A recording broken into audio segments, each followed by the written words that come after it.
Tere! Minä olen Zakaria Beglarishvili ja minä olen räntäjä.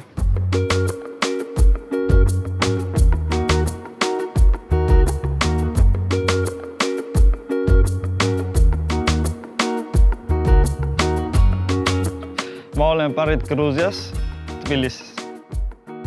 Mä tulin 19 aastalle, kun mä tahtsin jalkapallissa FC Floresta mennä. Ensimmäisen emotsion mulle kohe meeldimäksi, kun mä tulin Eestissä, eriti Tallinn ja Vanalin. Mä oletan väga kylm, aga inimesed oli väga soja ja sõbralik. Eestlased vastu võtsid mind väga hästi, eriti ma sain väga palju sõbrad jalgpallis FC Flora klubis. Ma elasin alates 2009 aastal, aga 2013 aastal pool aastal ma käisin Gruusias, sellepärast sündis esimene laps.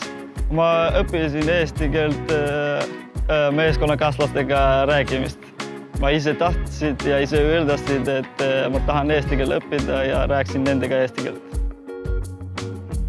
Mul läks 2-3 aastat eesti keel ära õppida.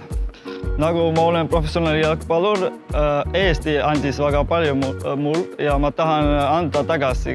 Ja siis minu unistus on ühe päeval Eesti koondise eest mängida ja annan fännidele emotsioon, mis ma andsin FC Flora fännid. Ma tahan tulla Eestisse tagasi, aga kui kaua ma saan mängida veel välismaalt, ma proovin mängida, aga lõpuks enne profikarjääri lõpetamist ma tahan Eestisse tulla ja Eestisse lõpetada profikarjääri.